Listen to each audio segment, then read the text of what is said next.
السلام علیکم friends, welcome to کتاب نگری یوٹیوب چینل کتابوں کی نگری میں خوش آمدید۔ میں ہوں آپ کی ہوسٹ اقراء یاسین اور آج میں آپ کے لیے لے کر آئی ہوں ہنا اسد کے قلم سے تحریر کردہ ناول دل مضطر تیری مدہوشی کے ایپیسوڈ نمبر 9 کو لے کر۔ اس ایپیسوڈ کو سٹارٹ کرنے سے پہلے آپ جلدی سے کر لیجئے ہمارے چینل کو سبسکرائب، ویڈیو کو لائک اور کلک کر لیجئے بیل آئیکن کو۔ اب آتے ہیں ایپیسوڈ کی جانب۔ وہ آفس میں کسی فائل میں سر دیے بیٹھا تھا جب اعظم کی کال آئی۔ اس نے اٹینڈ کی اور سیل کان سے لگا لیا۔ السلام علیکم سر، آپ سے ملنے خان کنسٹرکشنز کے مینیجر آئے ہیں، کیا میں ان کو اندر بھیج دوں؟ اس نے سلام کر کے عمر سیال کو ان کے آنے کی اطلاع دی۔ کیوں؟ وہ کیوں آئے؟ اس نے حیرانگی سے پوچھا۔ اس کے دماغ سے نکل گیا تھا کہ اس کو عمر سیال نے خود ہی بلایا تھا۔ سر، ان کو آپ نے خود بلوایا تھا اس لیے وہ آئے ہیں، اس نے کہا۔ بھیج دو اس کو، اور ساتھ میں تم بھی آؤ۔ مجھے یاد نہیں میں نے اس کو کیوں بلوایا تھا۔ اس کا دماغ یکدم سے بدل گیا تھا۔ اوکے سر، اعظم نے کال بند کر دی۔ جس دن سے اس کے ڈیڈ صالح سیال نے اس سے اس گنوار لڑکی سے شادی کی بات کی تھی، اس کا دھیان ٹھیک سے کام میں نہیں لگ رہا تھا۔ آج کل آفس کا کام بہت زیادہ بڑھ گیا تھا۔ اس کے ساتھ سارا کام اعظم نے سنبھالا تھا، اس لیے ضروری فائلز بھی اس کے پاس ہی تھیں۔ وہ ان لوگوں کا ویٹ کر رہا تھا۔ خان کنسٹرکشنز کے مینیجر سے مل کر انہوں نے اس کی دی ہوئی ڈیل کے بارے میں سوچا، پھر اعظم سے مشورہ کیا۔ اعظم، تم اسلام آباد جاؤ گے کل ہی، اور ان کے ایم ڈی سے میرے بہاف پر ملو۔ مجھے ساری کنڈیشن سے آگاہ کرو، پھر سوچتا ہوں کیا کرنا ہے۔ جی سر، ٹھیک ہے، میں کل چلا جاؤں گا۔ اچھا، ایک اور کام بھی تھا۔ اس سے پہلے کہ وہ اس کے کیبن سے باہر نکلتا، عمر سیال نے اسے جانے سے روکا تھا۔ یہ ناول آپ کتاب نگری یوٹیوب چینل پر پڑھ اور سن رہے ہیں۔ تم کب آئیں؟ ٹاول سے بال خشک کرتے حرم واش روم سے باہر نکلی تو حیرت سے اس کی طرف دیکھا، جو ایک ہاتھ اپنی آنکھوں پر رکھے بستر پر آڑی ترچھی لیٹی تھی۔ جب تم اپنے واش روم میں بات لینے کے بجائے سو رہی تھی۔ خالہ نور نے اس کے لمبا نہانے کی عادت پر لیٹے لیٹے ہی چوٹ کی۔ میں سو نہیں رہی تھی، بلکہ تفصیلی بات لے رہی تھی۔ بارش کا پانی نکالنے کے بعد اتنی گندی ہو گئی تھی۔ اچھا اٹھو اور جلدی سے فریش ہو جاؤ۔ دونوں ہاتھوں سے پکڑ کر اسے زبردستی اٹھاتے ہوئے وہ آرام سے بولی۔ لیٹنے دو نا، بہت تھک گئی حرم۔ لہجے میں خنود کی تاریکی وہ معصومیت سے بولی تھی، جس پر حرم نے حیرت سے آنکھیں گھمائی تھیں۔ ہاں ہاں، بول تو ایسے رہی ہو جیسے ماؤنٹ ایوریسٹ سر کر کے آئی ہو۔ چلو ہٹو یہاں سے، یہ میری سائڈ ہے۔ خالہ نور نے گھور کر اسے دیکھا اور جھٹکے سے اٹھ کھڑی ہوئی۔ جا رہی ہوں میں، سنبھالو اپنی سائڈ۔ ہاں ہاں جاؤ، اور کھانا کھا کر سونا، یہ نہ ہو کہ کھانا بھی مجھے ہی کھلانا پڑے۔ وہ بستر پر آرام سے بیٹھتی اس کی طرف دیکھ کر بولی۔ آج تو جلدی میں ناشتہ بھی نہیں کیا تھا، اس وقت تو چلا بھی نہیں جا رہا بھوک کی وجہ سے، آنتیں کلو واللہ پڑ رہی ہیں۔ اتنا کہہ کر وہ کچن میں گم ہو گئی تو حرم بھی ساری لاتی اپنی اور حالے کی مشترکہ الماری میں سر دیے کوئی مناسب سا ڈھنگ کا ڈریس ڈھونڈنے لگی، جو کل اسے پکنک پر پہن کر جانا تھا۔ حالے نور بھوک کے ہاتھوں مجبور ہو کر وہیں کچن میں ہی بیٹھ کر کھانا کھائے واپس آئی۔ تو کیسا گزرا آج آفس میں آپ کا دن؟ نہ ہی پوچھو تو بہتر ہوگا۔ وہ چائے بنا کر لائی تھی تو کپ لبوں سے لگا کر گھونٹ بھرتے ہوئے بولی۔ کیوں، کیا ہوا؟ حرم کے لہجے میں حیرت اور اشتیاق کا نام و نشان تک نہ تھا۔ یہ پوچھو کیا نہیں ہوا۔ خالہ نور نے ہاتھ روک کر ایک نظر اب چھوٹی بہن کی طرف دیکھا۔ وہ سب چھوڑو، مجھے یاد آیا، آج صبح جو تم نے اعظم جی کے ساتھ کیا بہت برا تھا۔ وہ پھر تم نے اس سے ٹھیک سے معافی بھی نہیں مانگی۔ مجھے معافی مانگنا بھول گیا تھا کہ کیسے معافی مانگتے ہیں۔ بھول گئی تھی کہ بچی، تم سے تو اللہ پوچھے گا، تمہاری وجہ سے میں کتنی شرمندہ ہوئی۔ اس نے منہ بسور کر حرم کو گھورا۔ اچھا منہ تو نہ بناؤ، کل کر لوں گی معذرت، آج ذرا غصے میں تھی، تمہاری ناراضگی افورڈ نہیں کر سکتی۔ اس کے چہرے پر جھولتی لٹوں کو حرم نے پیار سے پیچھے کیا تھا۔ تو پھر میں نے آپ کا ایک سوٹ نکالی ہے کل ٹرپ پر پہن کر جانے کے لیے، جو بھی پسند ہے لے لو۔ حرم، میں نے آگے کبھی منع کی ہے؟ اس بات پر خالہ نور پیار بھرے انداز میں پیش آئے، دونوں ادھر ادھر کی باتیں کرنے لگی۔ حرم، ایک بات بتاؤں؟ بتاؤ نا آپ ہی، وہ اس کی طرف متوجہ ہوئی۔ حرم، وہ میرا باس ہے نا، وہ بہت ہی ٹھرکی قسم کا انسان ہے۔ اس نے گویا حرم کے سماعتوں پہ بم پھوڑا۔ کیا سچ میں؟ اس نے حیرت زدہ آواز میں پوچھا۔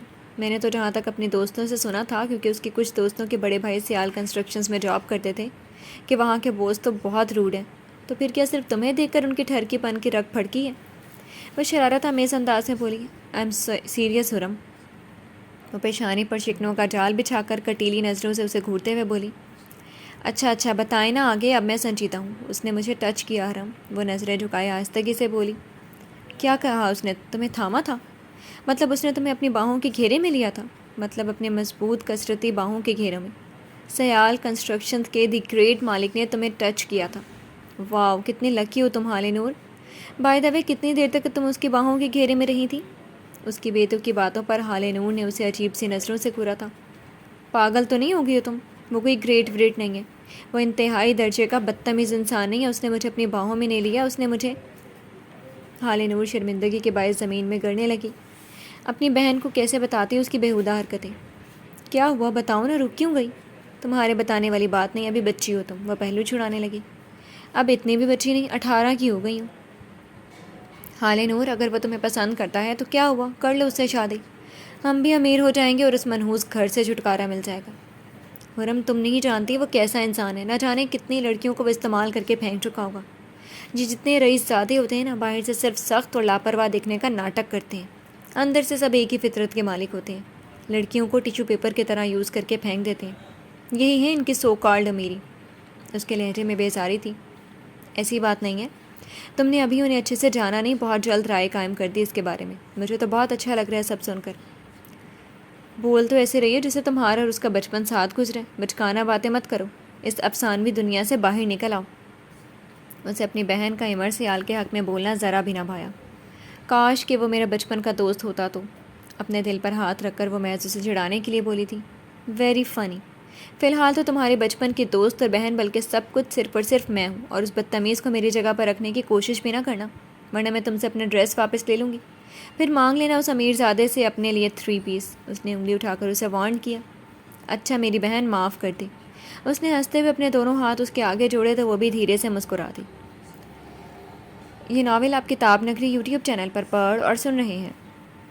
بلیک ایس یو وی ایک جھٹکے سے شہر کے جانے مانے وکیل کے آفس کے سامنے رکی تھی۔ ڈرائیونگ سیٹ پر بیٹھے شخص نے جانچتی ہوئی بھوری آنکھوں سے وکیل کے آفس کی اس بڑی سی بوسیدہ عمارت کو دیکھا اور اگلی سیٹ پر بیٹھے شخص کی طرف متوجہ ہو گیا جو سوالیہ نظروں سے اسے ہی دیکھ رہا تھا۔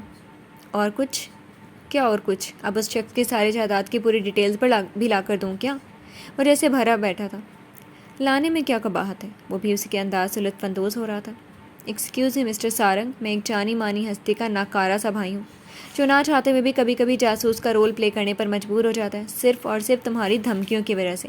میں نے جتنا ضروری سمجھا اتنی انفارمیشن نکال کر تمہارے حوالے کر دی ہے۔ اچھا، کیا انفارمیشن نکالی؟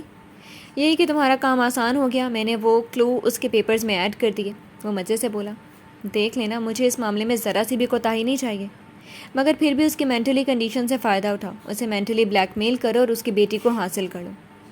کب سے اسی مشن پہ ہوں، جلدی کامیابی حاصل ہوگی۔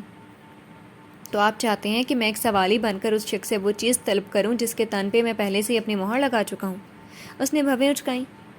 کیا بات ہے، آخر تم نے مان ہی لیا کہ وہ تمہاری ملکیت ہے؟ اس کے مزے سے کہنے پر سارنگ نے گڑبڑا کر چہرے کا رخ پھیر لیا۔ زیادہ اچھلے مت بگ برو، آپ سے تو کچھ ہوا نہیں، پھر اس ناچیز کو ہی میدان میں آنا پڑا۔ مقابل کا چہرہ سرخ ہوا۔ اس کی حالت دیکھ کر سارنگ کا دل کیا گلا پھاڑ کر کہا لگائے، مگر افسوس کہ وہ صرف سوچ ہی سکتا تھا۔ اس پر عمل کرنا اس کے بڑے بھائی کے غصے اور ناراضگی کو بڑھا سکتا تھا۔ بزنس میں بھی وہ حقدار بن گئی ہے۔ گھر کے ساتھ ایسا کلو ایڈ کروایا ہے، اس نے اپنی مہارت سے آگاہ کیا تو سارنگ کی بھوری آنکھوں میں پراسرار سی چمک ابھری۔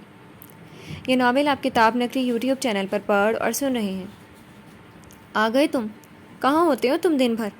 تھکا ہارا سا وہ بھی گھر میں داخل ہوا ہی تھا کہ اس کی سوتیلی موم کی آواز نے اس کے آگے بڑھتے قدموں کو روک دیا تھا۔